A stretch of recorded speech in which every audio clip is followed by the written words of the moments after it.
Welcome to Weightlifting Scoop. What's up? Whoa, Travis Mash. I know you guys recognize that voice. Oh, getting things started. What's up, guys? Jared? What's going on, Travis? How you doing, man? Good to have you here. I am blessed to be here coaching the best weightlifters in the world.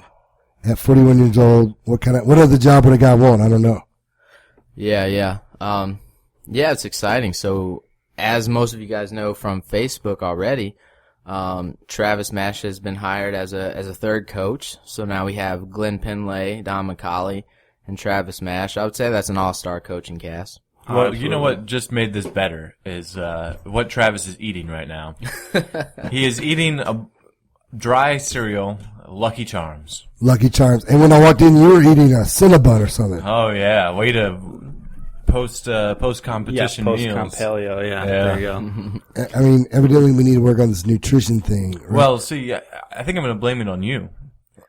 What? Because usually we eat lunch first. We got to have enough food in our bellies to actually come and do this. Oh, my fault. So Yeah. then we had to go to whatever we could find.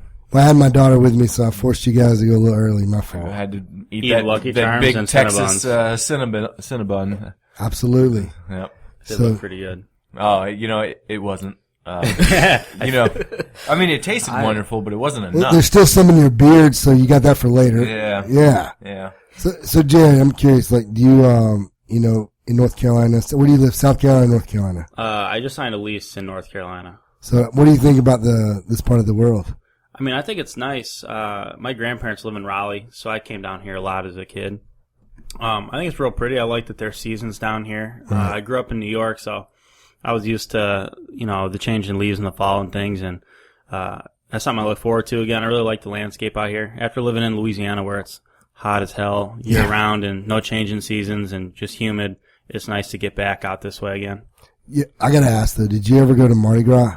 I never went to Mardi Gras in New Orleans, but I did go to Mardi Gras. So Shreveport has like the second mini Mardi Gras. Mini Mardi Gras, but Right. there's still thousands and thousands of people. Okay. And Zach Schlender, who trained with us, he was the Centaur. He was actually the head mascot for the parade. No so way. we would hop on the truck and trailer with him and toss out beads and drink beer and have a good time. Yeah. Did you see any boobs? I gotta ask. Several pairs, Okay, yes. okay. It was great. Okay, thousands of people and only several pairs? Well, we did. Well, I was only counting Several the women. thousand. We did see. Well, we were talking about something that I found interesting. It's like, how long can you train in weightlifting, and what are the reasons why a lot of weightlifters in the past that have gone to the Olympics were younger?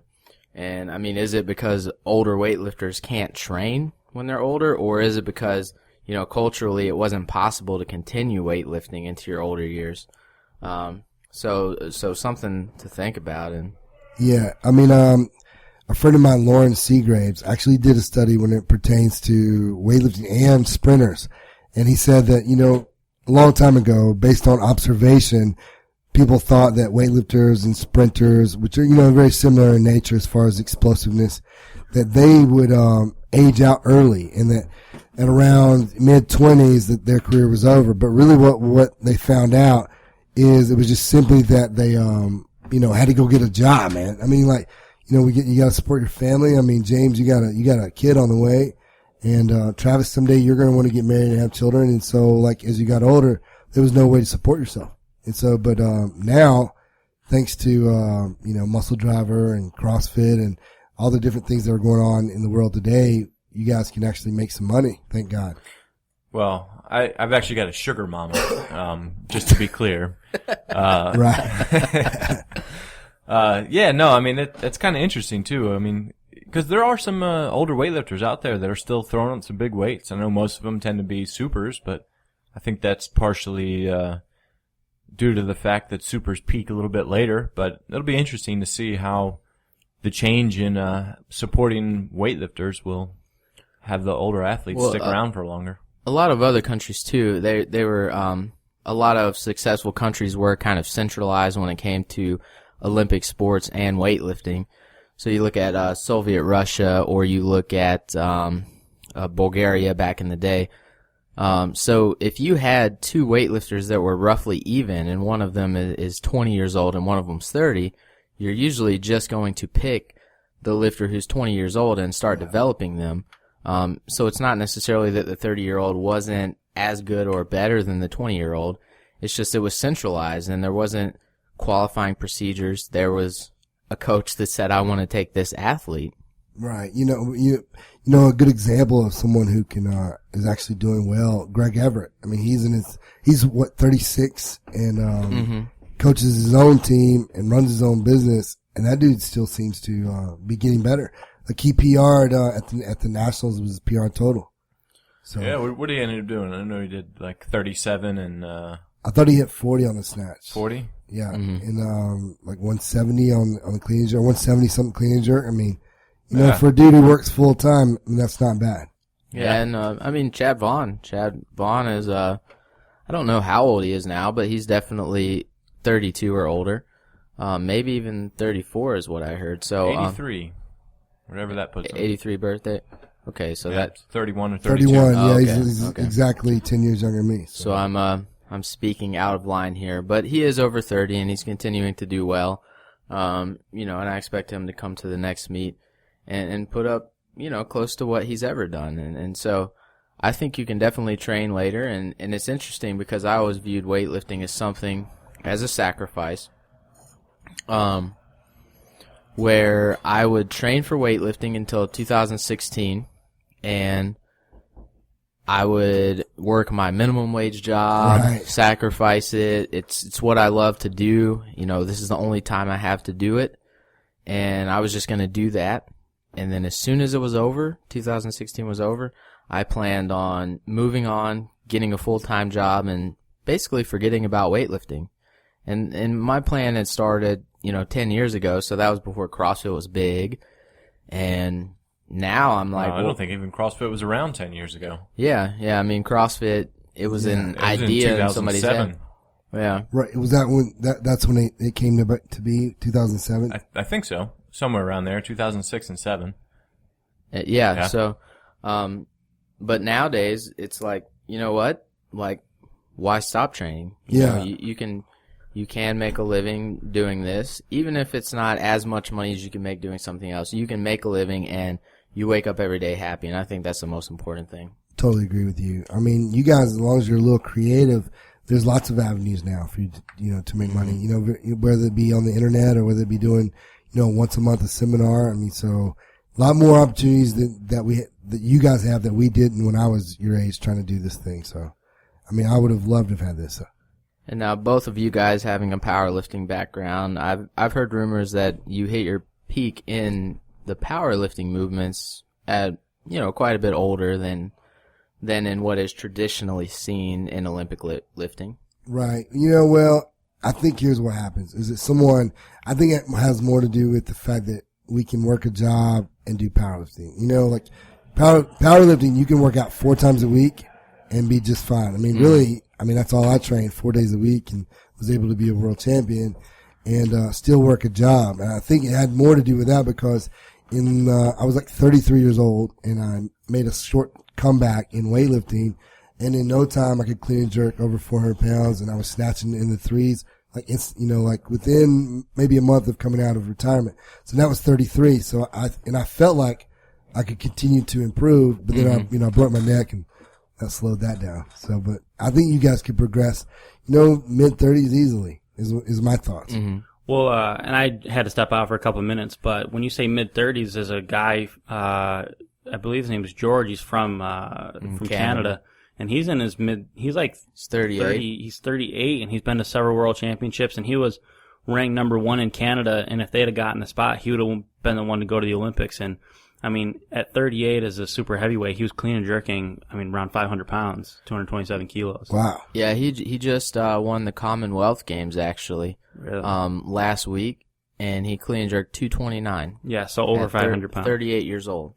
See, guys, I think like you guys, with the situations y'all, have made for yourselves, I can see you 3 easily lifting into your mid to upper 30s, maybe 40. Like you, Jared, now that you're with Outlaw, you guys have got several avenues to make money and still be able to live full time. So. Yeah, and that is absolutely huge. I missed the last 5 minutes or so of this conversation, but if you look at people like Shane Hammond, Oscar Chaplin, some of the greatest in the that we've ever seen, who were around the early to mid 1990s, even to like 96. Even 2000, right? So yeah, Shane's last was 2000. Yeah, so mid 90s, early to mid 90s to early 2000s, and I mean those guys retired at Oscar was injured, but at that point in time there was no money to be made in weightlifting. I mean, you would get a modest stipend from USA Weightlifting, but you weren't making any other money. If you were an Olympic medalist like Cheryl was, you could make money doing speeches and things like that. But that's because she was an Olympic medalist. Any Olympic medalist would have that opportunity. And just happened to have the personality where she wasn't afraid to get up in front of people and be exciting. Right.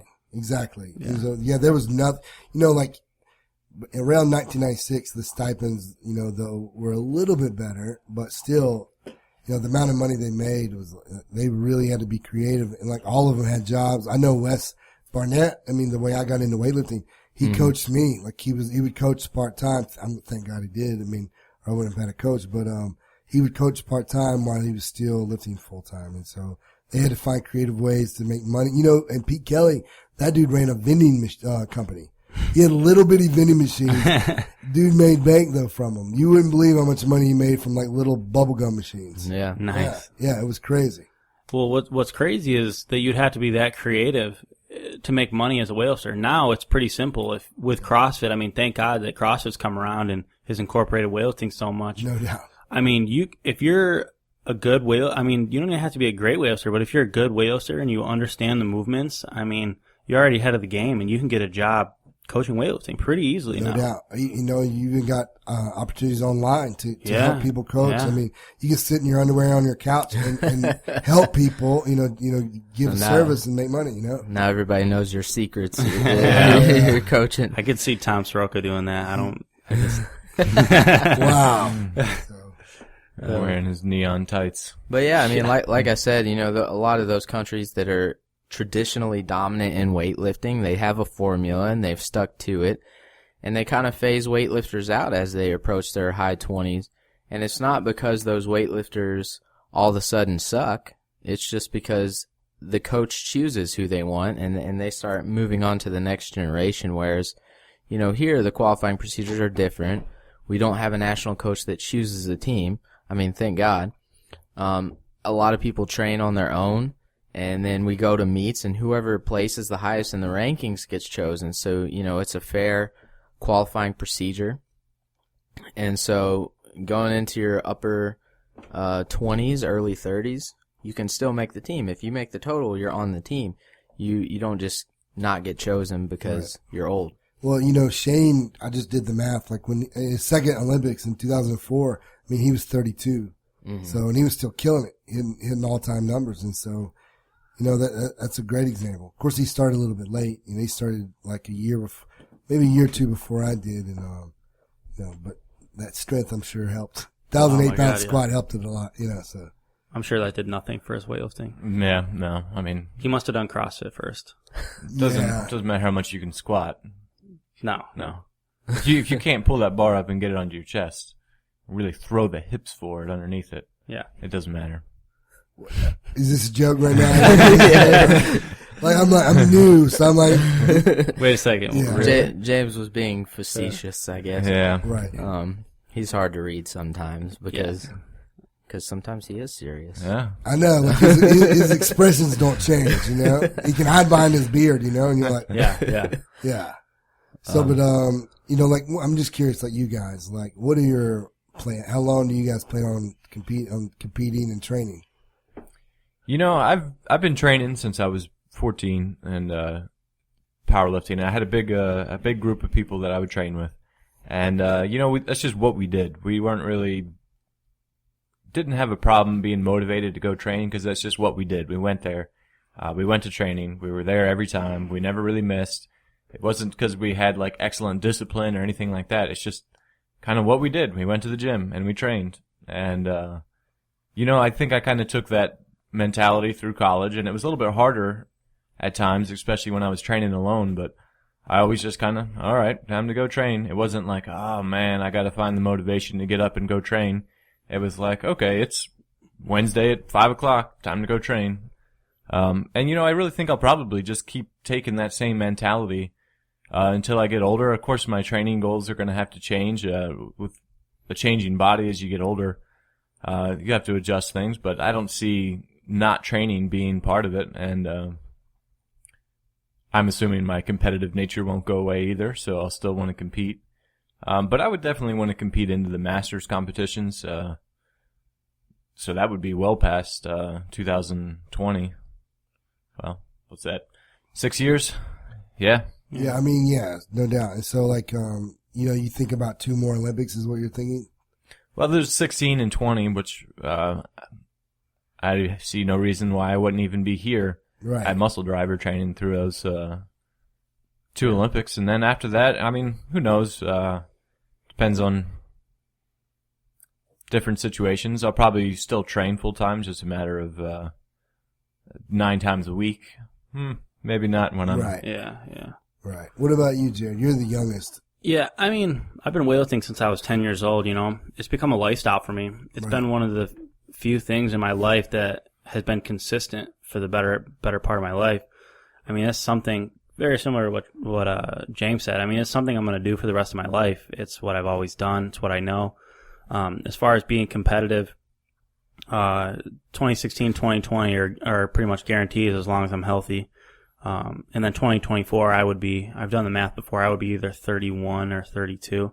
So you can still do it? So yeah, I mean, as long as I, barring injury, 2024 is still in the realm of possibility, and it just depends, as long as there's still a market to make money and do this full time. If I could just weightlift full time and make a great salary and, even have a family if I wanted to, just lifting weights, then I would love to make that my career as long as possible.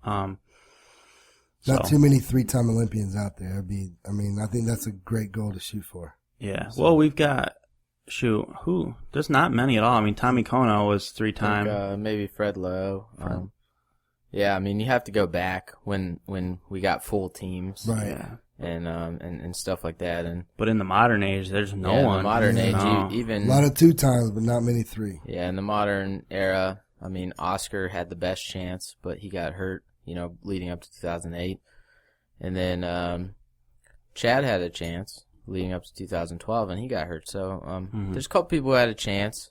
Shane probably could have done it had he stuck with it. He's probably the only one that really could have done it. Right. Yeah. Yeah. Well, Kendrick Ferris at this point now, I mean, you can't count him out. He may be potentially the first 3-time Olympian in modern times. I mean, when I say modern times, like the last, I know 20 years. The last 16 years. Yeah. So, last 20 at least, because I mean, like the guys I trained with, Wes was a 2-time. Timmy McRae was a 2-time. Tom Goff was a 1 or 2-time. Pete Kelly 1-time. So yeah, I don't know any 3-time. Well, I mean, and now being a 3-time Olympian says so. I mean, not to take away from those who have made it 3 times, but now when we only get 1 spot for the Olympics, it's even harder. I mean, geez, when we had 3 and 5 and 8, even 10 in '96, we had 10 athletes go to the Olympics. Could you imagine that today? That'd be sweet. I mean, yeah. Hopefully, there's a good chance next year with the Olympics being in Houston. That's really going to give you guys a little bit better opportunity, I hope. Well, the World Championships. What did I say? The Olympics. I mean the World. Yeah, I mean the qualifying procedures. It will give us the home advantage. We don't have to travel as far, but you're right. That hopefully that will give us a little steeper drug testing protocol. Hopefully, Well, that won't change. Yeah, probably not. But the home advantage, we don't have to travel 20 hours to get somewhere. Everybody has to come here. Yeah. We're gonna have our fans, our family. We know. And the other thing when you go to these other countries is the quality of food and things doubt. like here. There's Whole Foods, there's Walmart, there's CVS, there's everything right around the corner, and you have access to it. Where if you go to Kazakhstan, which is where the Worlds are this year, who knows what there's going to be? You don't know. You have to be as prepared as possible. Big Texas cinnamon buns there. Or even I competed once in Finland, and it was daylight all day long. So you had to deal with that. It was the food was awesome, no doubt, but it was daylight, so you had to get black shades and thick shades so you look night. When you go to a World Championships, they actually feed you 3 meals a day. Yeah. So But again, you still don't know what kind of food you're getting. Well, yeah, in a way, but I mean, they have to follow a certain amount of like lean meats, a certain amount of carbohydrates. They've got a very strict like outline that they have to follow. But like as far as what type of meat, like what did we get at the last one? Mice patties. Mice patties. Yeah, I remember. I'm not sure what that is. That was at Pan Am. They right? weren't actually mice. I took a picture of it and sent it to one of my Polish friends, and he said that's just what they call it. But sure. But yeah, yeah, it's like their version of spam or something. Yeah, like a mixture of like goat and chicken or something. I don't know. and mice. How long what are your plans? Well, yeah, I mean, I don't see ever not lifting weights. Now weightlifting and lifting weights is different. But as long as I'm healthy and I enjoy the sport, I see no reason to stop. Don't go and confusing people. Yeah. But yeah, I mean, I will always go to the gym and lift weights, and whether it's, you know, maybe after I'm done weightlifting in the sport of weightlifting, I train for a powerlifting meet for fun. I'll never take it as seriously as weightlifting, but yeah, I mean, I see no reason. Like I said, I always viewed it as a sacrifice. Now that it's not a sacrifice, 2020, I see no reason to not train till then. Sweet. And then, you know, 2024 is probably too late to actually make the Olympics, but I see no reason to not train, be in the sport, coaching athletes, training with those athletes. You know, that'll give them motivation because I'll still be healthy enough to train with them and motivate them because they'll kind of be at the beginning stages. And so I can kind of like, you know, snatch and clean jerk more than them and say, you're letting an old man beat you, you know? I wish I could do that to you guys, but no way. I might out squat you, maybe. I don't know. You guys are What's your best squat? of all time, 805. That's still a hell of a lot more than any of us do. But that But was not probably now. belt, suit. No, that was wrong. Oh, damn. Yeah, that was wrong. No, belt suit a whole lot more than that. Okay. Yeah. I've done over 1,000, you know, with belt suit, but Damn. 805 raw. So, Shit. but not now. So if I could still go over 272 any day I want. Strong old man. Trying. I don't want you guys just to wreck me.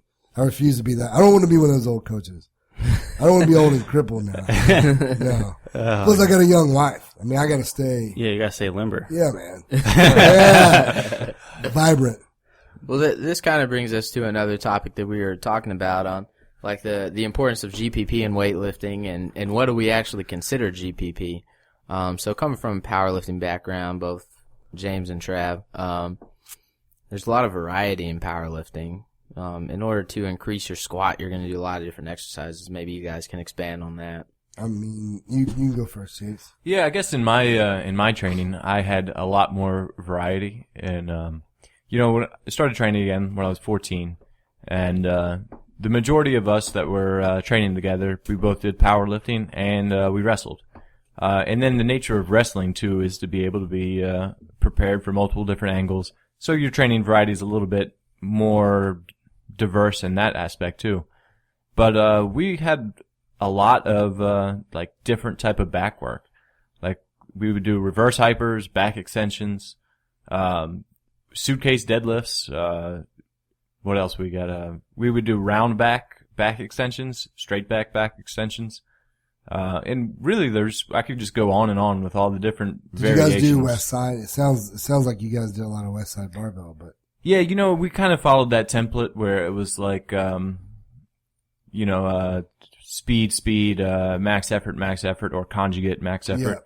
Yeah. But then we'd also, like go off into like different phases. That would be like, I would say over 50% of our training was that style.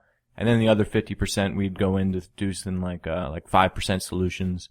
And then we'd still have the assistance work at the end. And then just other like styles of programs. Sometimes we'd go crazy and do 100 reps of dips, 100 reps of push-ups, 100 pull-ups, you know. Sounds like CrossFit. Well, you know, this was before CrossFit. Oh, so you guys invented it? Yeah. Oh, okay. You need to go sue those dudes, yeah. No, I mean, like, when I was younger, you're a wrestler, you don't really weigh anything. I mean, you could bust out 100 dips in like 2 sets. Right. So, I mean, it wouldn't be crazy. It wouldn't be CrossFit. I mean, we'd still take our 10 minutes rest in between Right. Not into conditioning then either. I never did a lot of the rounded back stuff. I never really bought into that. Just for the risk of injury, I thought. We never did it like loaded in a standing position, but a rounded back back extension when you hold the weight in the hands. Right. We would do that a little bit. Although the focus was to teach the erectors to be like the stabilizers, of course. Right. Yeah. But we would still get that variety and train it in both ways, and so you get just a better feeling for the backside of your body. Right. What's something else that we had a ton of work in is hamstring curls. Hamstring curls, one-leg deadlifts, all sorts of different hamstring curls. Prone, kneeling, standing, dumbbells, putting the bands around your ankles and doing hamstring curls. We just did a ton of hamstring work. As you should. I think probably the best exercise that gave me the highest gain for the amount of time I did it, Ed Cohn told me to do RDLs elevated with a band hooked underneath. Now it was a strong band. It was a thick green band doubled. And so I worked up to like working sets of 455 plus the bands for sets of 6. And then 6 to 8 week block, my deadlift went from 722 to that was my first 800 pound deadlift. Jesus. In 6 to 8 weeks, it was insane. And the only thing I added was that crazy exercise. Talk about wrecking your hamstrings. But and I barely deadlifted heavy the whole time I did those. I did like mostly just speed deadlifts. Went up to maybe in training 700 or 720, just for an explosive rep. That's all I did, and then at the meet, 800 pounds. So will you explain that one more time? What you did? It was from a deficit, maybe 4 to 6 inch deficit. So I'm standing on something, and I put a band literally underneath the platform I was standing on. Oh, okay. And hooked it to the sides of the bar. Okay, I see. I see what you mean. That's I'll try to do a video maybe for you guys, but it really worked a crap load for my pull. So I had John doing some of that. You might, if you ever watched the videos of when he was training me, but he did some of that too. So, yeah, I've actually been doing a lot of hamstring work lately. Dumbbell suitcase deadlifts, one leg deadlifts, and just more higher hips deadlifts, like a more traditional deadlift to work the hamstrings and glutes, and some sumo stance. Good mornings, just to focus on the hamstrings and glutes. Super important to the pull, man. First few days, I honestly couldn't get out of bed. It was pretty bad, but I'm already adapting a little bit. Certainly getting a lot stronger in those areas. So those have always been my weakness. I feel like it definitely can't hurt. So no doubt, I love what you're talking about. Fixing some muscular imbalances, but when you get as good as you guys are, it's the little things that are going to separate you from everyone. Because when you think about you three, like the difference in like. You guys and like a few spots on either direction, up or down, it's minimal. You're talking about, 1 to 3% difference. And so now it becomes the little things you do that make that 1-2%, exactly. Yeah. So we've given examples of a ton of different exercises that you guys might consider GPP for weightlifting. But what is this importance in weightlifting? Of course, it has a spot, but how much emphasis do you put on this stuff, or do you guys think? Because at the end of the day, we're only judged on our total. So snatch, clean and jerk, yeah. Yeah. That needs to be the majority. The snatch and clean and jerk needs to be the majority. Then I would say squats coming, close second, and then the rest of this. So maybe 25% of your training or less should be like GPP, but it's I would say that sounds like a good number actually. I would say 1 month out of the year, and I think that would be more than enough if you focused a lot during that 1 month. I would think. And I prefer. Well, this is just me coming from like changing my program completely, right? Where I did often, where I would do maybe maybe 3 to 4 months out of the year. It would be kind of a higher volume, like structural balance. More of like the general prep stuff, one leg work all the time. Now then going into weightlifting, I've cut out a majority of that and really just focused on bettering my technique, getting better positions for weightlifting, getting better at weightlifting just in general. I think once a year, a month phase would be just enough to, kind of keep you healthy. Well, I think that it depends a lot on your background. Right. I mean, you came from years and years of powerlifting, basically GPP programming for weightlifting. You know, you just got really strong. Oh, for powerlifting. Oh, we're still talking about for powerlifting? Or no. If you were talking about me, we did years of general prep for powerlifting. Right, but even still, it's all the same, right? I mean, it's still that general conditioning to get strong for weightlifting. Yeah, I mean, like, so I think it depends on your background. I mean, 1 month out of the year, I mean, like, so coming from Kyle Pierce's program, a lot of that stuff is just through the whole program is just general preparation type stuff. Lots of high volume, lots of push press, lots of press, lots of core, lots of like general preparation stuff for the list. And that's the majority of the program. So, I mean, that entire program is a lot of preparation, like constantly. It's, I mean, not even, we would do 2 clean workouts a week and 2 snatch workouts a week. And we were always squatting, always pulling, always, doing pressing, back extensions, all that stuff. So, I mean, if you take a program like that, well, it's half. I mean, that's like half. Yeah, well, let me say that too. Like, those are all the stuff that they do to strengthen too. Where I guess when I'm thinking GPP, I'm thinking more like injury prevention. Okay. So this would be like the 1 month of the year where you like lighten your load, like let's say you work mostly on shoulders, you do like, I don't know, some people call them Cuban presses, your rotator cuff work, things like that. Your hamstring You're talking curls. about more like muscular injury prevention. Yeah. Okay, I'm thinking like just general prep for the, Yeah, okay. So you're getting into more specific training when I think of, when you think of like pulls and push presses and things like that. I'm thinking even more general exercises. Gotcha, okay. Like hamstring curls, right. Good mornings. Well, good mornings are a little bit specific, but that's... I definitely think when you see, like, as a coach, if I can identify like a specific weakness that you might have, I think at that point, to spend a little extra time on overcoming that weakness would pay out big dividends. I think that's the one thing that I still take from Westside Barbell is identifying a weakness and, attacking it. Mm-hmm. And so, and we're all going to, even John had plenty, and I'm sure you got all of us. There's going to be something that you need to like bring up. It's like sculpting. And if you're if you don't know your weakness, you're just ignoring it, truthfully. I mean, you can even look at those percentages. I know exactly what my weakness is. I mean, if you compare my pull to my squat, there's like a, what's it? I don't know the percentage. It's 600 compared to 500. Right. There's a huge difference there. So I know what my weakness is. And then it's just really about working on it. Right. Totally. I mean, I guess so, what is going to make your squat reach your deadlift, is it just squatting, or are there specific muscles that are holding you back from squatting? And then you have to identify that, and everybody's going to be different in that area. Or is it squatting technique? I mean, I think in weightlifting sometimes how to squat gets lost.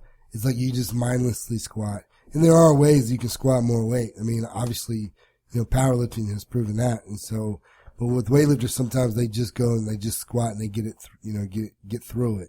But there are techniques that will help you guys squat heavier right away. Mm-hmm. And so identifying that too. Mm-hmm.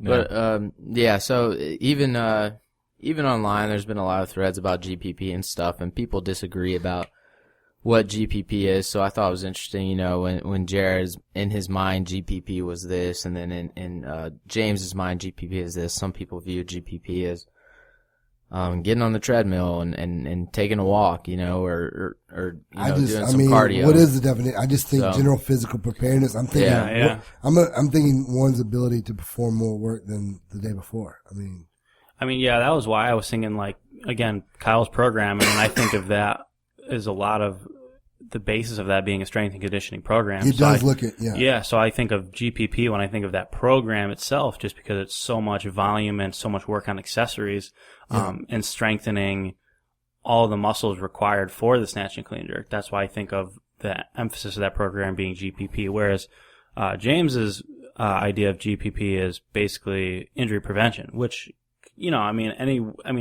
whatever you define it as, when the whole thing is general physical preparedness, there's not really a good definition. Well, and then one thing I think we could all agree on is that it's a little bit higher reps. Yeah, you're not conditioning, doing a 1 rep max on your rotator cuff. 6 to 10s for weightlifting on, Yep. Yeah. So what do you think about, like the program changes here? It's more of a focus on weightlifting versus like, general strength. Well, Travis and I actually had a long conversation yesterday about these kind of things. I mean, we talked for a couple hours. And we could go on about this all day, but basically my general thought is, so this program that we're following with Don, and granted, I still have my view of this program is slightly skewed because I came in right before nationals and was on the peaking, and then taper. So I've only seen 2 weeks just shy of 2 weeks of the regular program. But what I've seen from this at this point is there's a lot more lifts. The emphasis is on the lifts, less on the accessories. Right. We still do them, but there's less emphasis. And what my opinion was, and what I told Travis was, if you think of something in a macro cycle, so you take like 2 mesocycles being like 12 weeks long, and you put them together and you come up with a macro cycle that's 6 months long, and then you run through it twice and then you have like a year-long macro cycle. My thought was like, if you were to take Kyle's program, which is a lot of, in my mind, GPP accessories, you're getting strong, you're getting conditioned.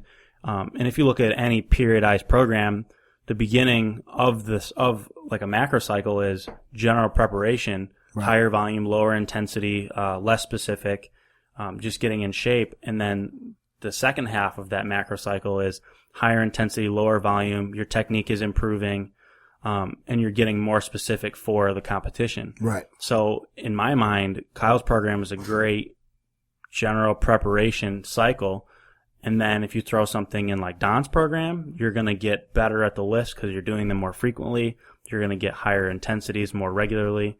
So I think that Don's program is a great program for developing that technique if you already have a really solid foundation. Which you do coming from that. From 4 years of that program. Exactly. You know, I think it's going to be interesting to see what happens with you because, you know, you are so strong and so developed, you know, from that type of strength and conditioning program. To coming here, it might be the perfect combination. And that's exactly what I was thinking. The only thing that kind of stinks is, and I'm slightly hindered, is coming off this back injury. Right. It's not like I came, you know, right here at my peak, you know, so now I'm kind of climbing back up, so to speak. Well, I think your body, I really don't believe that'll be a problem because I think your body, you know, knows where it's got this, you know, when you do something, say like, when you squat 600 pounds, that's, you know, ingrained in your muscle memory forever. Right. So, like, you'll get that back from the squatting that you're going to do here. Yeah, once you've done something, it's easy to get back to like 95% of it. Yeah. Sometimes that last 5% getting back up to it is pretty tough, but for the most part, like, you can get up to like 90% of your all-time lifts very, very quickly. Yeah, and I totally agree. It's not like those 4 years of work are gone because there were 7 months where I hardly did much. Well, you know, it's forever. still exactly. Clearly not. You snatched 171 the other day. So. Yeah, well, and clearly not. Yeah, I mean, and this is something else, you know, that I've been thinking is it didn't take me too long to get. I mean, I did a snatch PR, and it wasn't too difficult to get back up to doing a 1 rep max in the snatch. But what I'm really finding I'm having a difficult time with is getting back to handling the volume. Right. So, I mean, getting up to high intensity, very low volume wasn't too difficult. But now that we're handling a lot of volume at relatively, you know, moderate intensities, that's where I'm really, where we're actually working and we're actually improving, you know. Right, the peaking phase, you're not really improving. You're just getting crisp and sharp. Now this part of the training where you're actually building, that's where I'm having a difficult time really getting back into it. Right. Well, for me, I had so in high school, it was very GPP oriented in a lot of different ways. I wrestled, I did this sport, that sport, and our weightlifting class was very diverse. I mean, we would do all kinds of dumbbell work, squatting for 15 reps with heavy weight, just a lot of different things. So.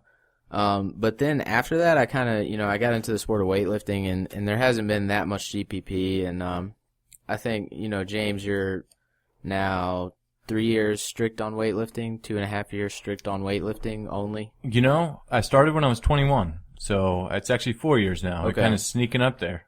But for you, because you had such a diverse training background for so long, I think it's easier for you to maintain the strength on a lot of your GPP exercises, I guess, per se. Whereas I kind of took a hiatus from doing that stuff after high school. So for maybe 7 years, I didn't do a whole lot of different stuff besides just weightlifting movements. Yeah. Which kind of has caused me to, I guess, have to, maybe put a little more emphasis at this point, due to some imbalances. So, yeah, that's one thing I'm actually excited to work with you, Travis, because of your powerlifting background, just working on, weaknesses, and maybe you'll have a different, take on some of these things that I can do and hold me accountable. So I will definitely do that. Yeah, I want to see, my goal coming here, you get an opportunity like this to come with you guys being the best in America. I definitely want to add something to the group, and my goal for each of you is to be the absolute best. I think the thing that's so awesome about what you bring to the table, Travis, several qualities, but one of them is your strength and conditioning and overall strength background. Right. Don, like we just talked about, his program is very weightlifting exclusive. Right. But you bring in someone else who has that strength and conditioning background. There's so many things that you can bring to the table as far as, work above and beyond the program. The GPP we're talking about, the injury prevention. There's so many things that you bring to the table that we will utilize. It's gonna. You're gonna have the best of both worlds. And that's what he said. I think now now that there's three of us, that we want to do a lot more individual type things. So I look forward to that. Like taking a person, breaking them down. Finding that one little weakness that could be the difference in them being, second and first. So that's my goal. I think that's great. I'm super excited to have you here, Travis. That's for sure, man. Cool. I'm glad to be a part of the team, man. I'm ready for next week. Next week is when I start, being here full time. But I'm very excited. We're looking to buy a house down here and be here forever. That's my goal. 3 times a week at first until you kind of get down here on the 2-a-day sessions. Yeah, I want to be here. Yeah, my goal is, my wife and I are looking to buy a house down this way, and my goal is to be here for forever. This is my dream job. So I'm going to work hard to make y'all super good, so I keep my dream job. So you son of a gun. So yeah, I look forward to it. Yeah. Definitely one thing that we don't want to get lost is that this is the sport of weightlifting. So while GPP definitely has its place, you got to snatch and clean and jerk a lot. You got to squat and pull a lot. So, focus on those big things, but focus on GPP exercises on your weakness. If you're strong in the squat, don't do a bunch of exercises to build the squat. Right. Yeah. If you're strong on the deadlift, you probably don't need to do a lot of accessory exercise geared towards, strengthening your back for the deadlift or, so. Yeah. And that's hard. I see so many people that, they feel like, oh, I'm the best at this exercise. So I'm going to do it all the time. And the majority of their training is that exercise. Any names ring a bell? Yeah. I'm staying out of that one. Yeah. Oh, yeah. I think you probably were thinking somebody else. I know who I was thinking. Oh, who? But I'm not even saying that. Yeah. I'm almost positive I know who he's talking about. Yeah. We'll leave that up for you listeners. It might be you that is listening right now. Yeah, we're actually. You never know. Yeah. And that's the natural tendency of people. We like to do what we're good at. I'm sure everyone's guilty of that at one point or another. And that's what's so difficult. And that's why having a coach is great. Because maybe even 3 coaches. They hold you accountable. Yeah. If you suck at something and you don't want to do it or you're embarrassed to do it, you have a coach riding your ass that's saying, hey, listen, you're going to do this. One of the biggest ones, people who suck at jerks, they just want to clean. Yeah. And they'll make up every excuse in the world about, my wrist hurts. My shoulder. Or, the other thing is, we see this, Rudy always hounds on it at the outlaw camps.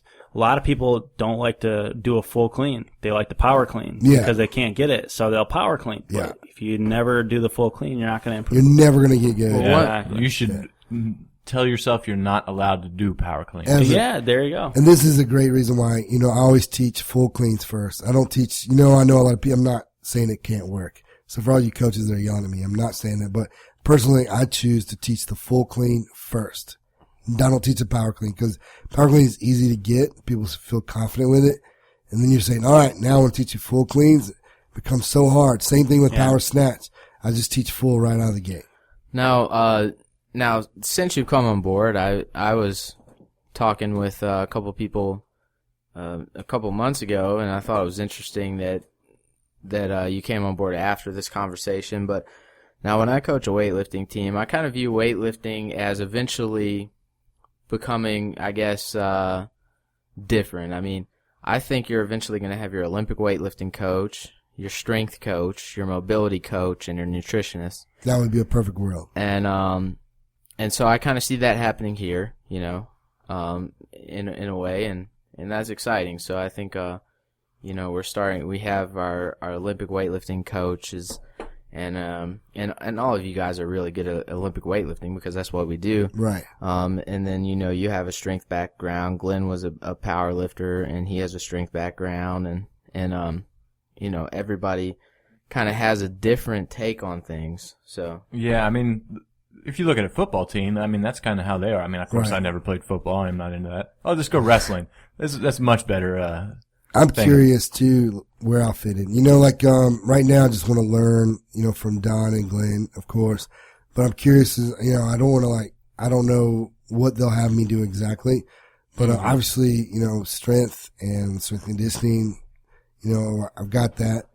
And so, obviously I coach weightlifting too, but I'm curious to see how it all will work. But it should be like that. It should be where you have somebody who's really good and specialize in each areas. That's how you get a great team, like a football team. Yeah. Mm-hmm. And it'll be interesting to see that dynamic and Yeah. how it plays out, just like Me you're too. saying. I'm excited. I'm just going to do whatever they tell me to do. So, Right, so I'm not trying to rock the boat, with wrestling as a sport, what were you saying, James? Oh, well, just,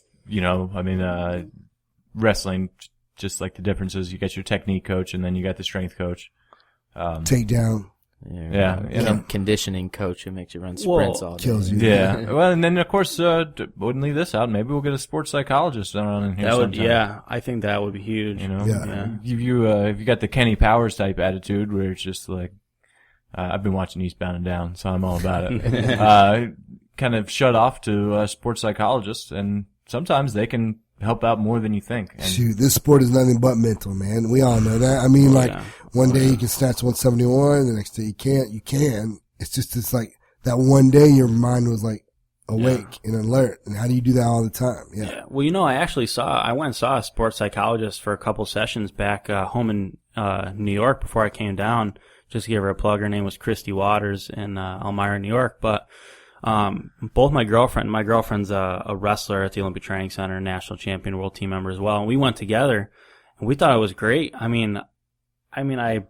She asked what we thought our mental weaknesses were, or just our weaknesses. And, it wasn't like she held a, watch in front of my face and I fell asleep, but, I was real relaxed and then I actually fell asleep but I was still conscious to what she was saying. And some of the things I told her about, I found improvement after just a couple of sessions. And my girlfriend Sounds sick. thought she had real significant improvement. She went to her next match and a bronze medalist at the Olympics who she had never beaten. She beat her after a few weeks after that session. I mean, we need to get her down here, dude. Yeah. That's awesome. I after that, I'm a firm believer of sports psychology. That's for sure. Yeah.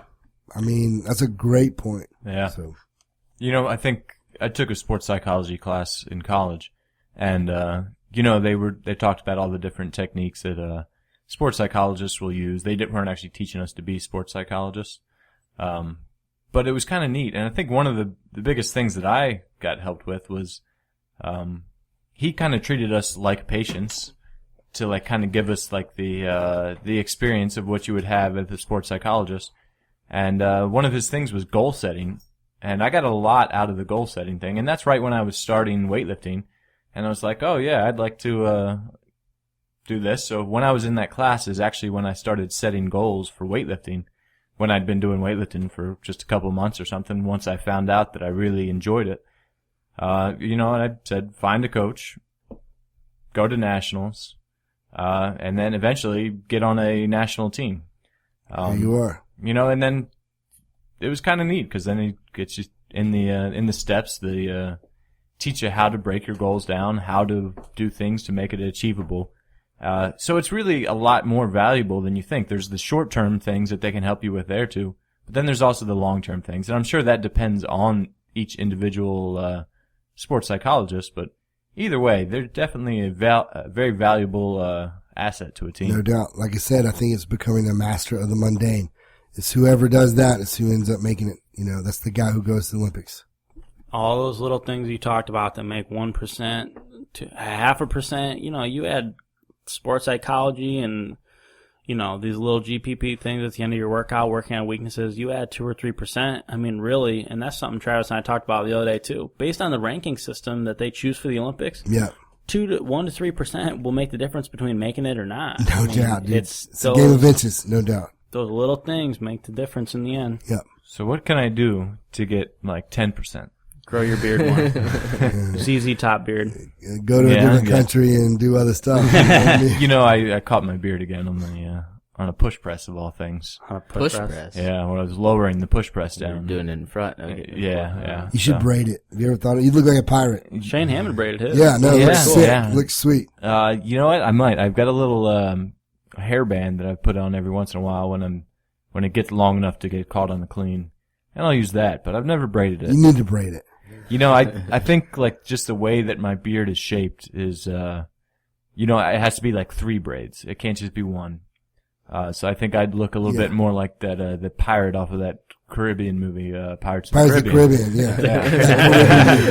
Yeah. My favorite hook grip, video of all time was him at Pan Americans coming up out of the water and shaking his beard like a dog. It was like, slow motion. Yeah. Somebody requested that we do a beard episode. So now that we had Travis on here too. Yeah. And, where you at, man? I can grow peach fuzz. Okay. If you guys want to talk about that. Yeah. I mean, it's part of it. You got to talk about it. I'll have to just grow my hair back out and we'll talk about my hair. Go long hair? Oh, yeah. Then I watched a video of you like maybe 2011 or 12 at the Nationals passing out. Was that you that did that? That was me. Yeah, that was me, 2012. Yeah. That cost me the win, man. That pass out did? I blacked out on the first one. I saw it, yeah. That or the next 2 lifts would have won the event. Well, tentatively, looking back, you never know. But any of those lifts added with my snatch were enough to win. Yeah. Yeah, so that sucked. That sucked. Yeah. Mm-hmm. Well, I guess we have just about done an hour here. That was a good one. So your daughter's in town, Travis, and we're gonna let you get out of here so you can spend some time with her. But yeah, it's good to have you here. So I think that was actually a really good episode. I think there was good dynamic here. So we're excited to have you on more episodes, have you in the gym. Look forward to it. And yeah, we'll hopefully see you guys next week. No doubt. See you then.